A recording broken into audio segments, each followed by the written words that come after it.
On this episode of the Infowars News Blitz, U.S. Army FORCES Cadets wear high-heel shoes. A priest urges parishioners to arm themselves against criminals, and former Egyptian President Morsi is sentenced to 20 years in prison. That and a lot more, so stay tuned.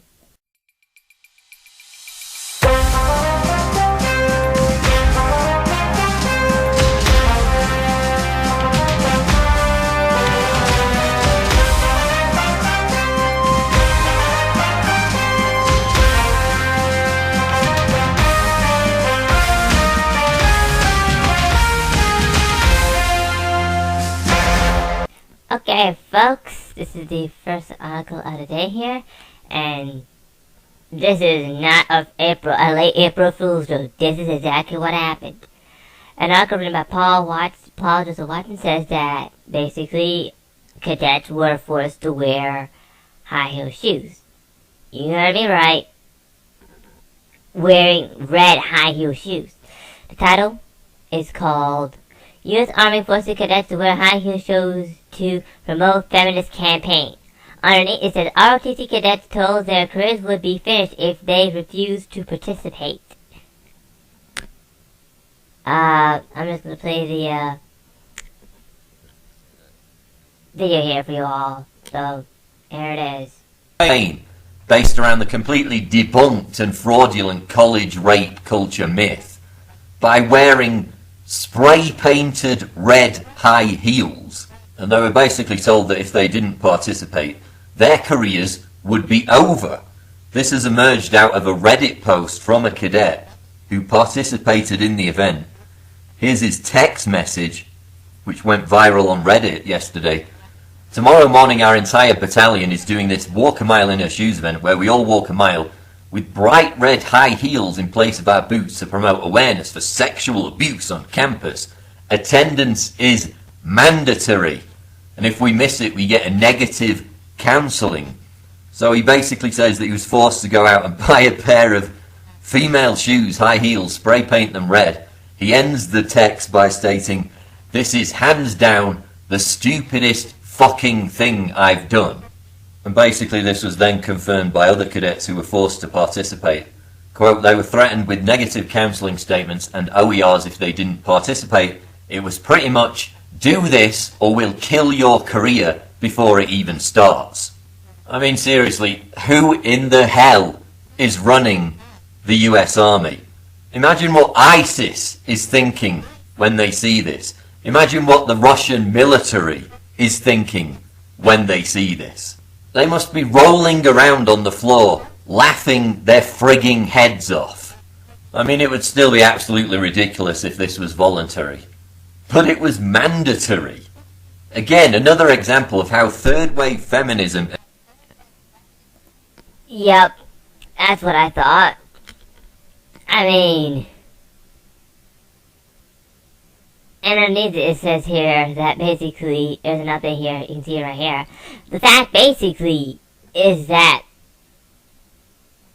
I mean, the feminists think that this is great, and they're forcing their agenda on everyone else. I mean, we need to say no, or else it's too late, and they are forcing their entire agenda on us, and nobody wants to date any, and no man wants to date a woman because they're going to call rape. So they're doing a fantastic job, and you wonder why most men are sitting around playing nothing but video games and jerking off to porn.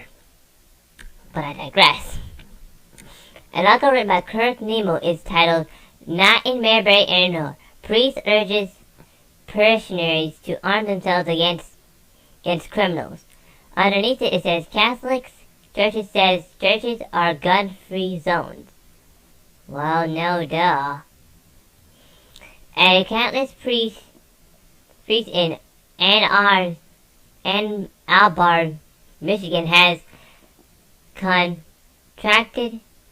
consulted decreed policy by urging parishioners to arm themselves in self-defense.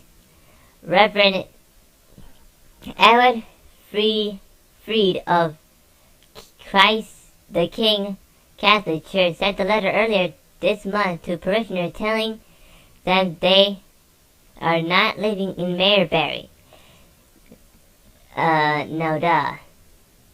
Pedestrians, we are not leaving Mayberry while we do not clear, while we are not, we're not leaving Mayberry while we are clearly not, can have very negative consequences for ourselves and those we love, especially those who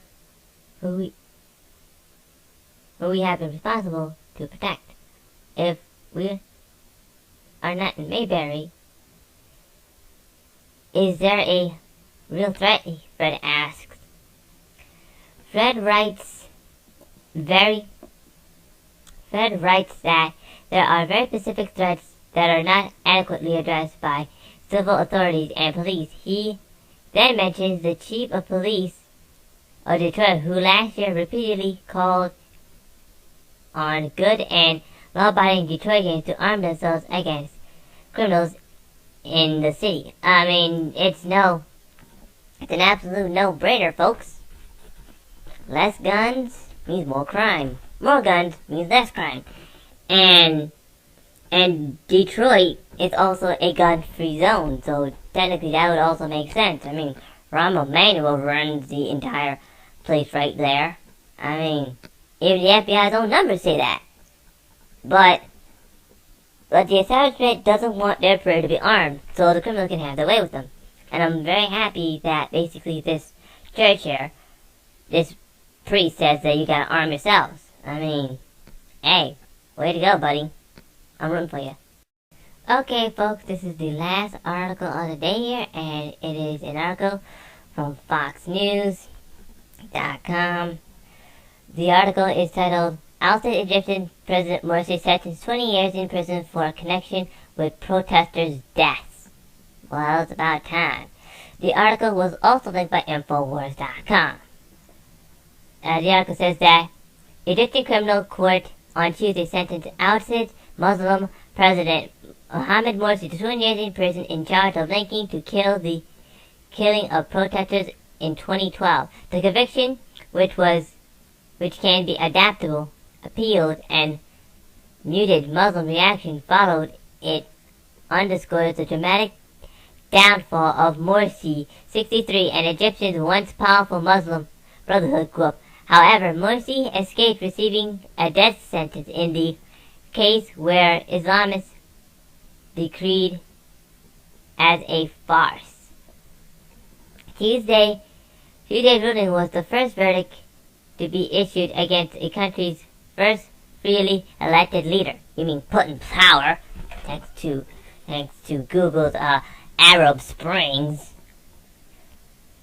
Morsi and the Muslim rose swiftly to power in elections after ousted Hosni Mubarak, 2011 ouster. A coup, or only to find themselves imprisoned a year later when millions of protesters against them were abusing power and the military overthrew the government. I mean, basically, folks, I'll get into it later on. Tuesday, during the hearing, the judge, Ahmad Youssef, issued his verdict on Morsi and other defenders in the case. Mostly Brotherhood leaders stood in a soundproof glass cage inside makeshift courtroom at Egyptian's National Police Academy. 7 of them are accused of tying to well, you can read the last sentence there. But to be honest with you folks, this is pretty good. I mean, we're we just gave ISIS Syria and Iraq. I mean, we're actually funding these guys too. Not to mention, Obama's family has also been making millions of dollars off of this guy. I mean, they were crucifying Christians on the, at the palace daily, and the Egyptian military just said, we're not having this. We gotta kick him out. So, I'm glad he got his 20 years in prison. Well, that's all the articles I have for you today. If you'd like more about the articles, please go to the link below or go to Infowars.com or Feminist.com. They can find hundreds of articles just like this I have found for you today. This is the Infowars. I'm Info Gotham, live from Freedom Region number 3. Please like, subscribe, and donate. Bye-bye.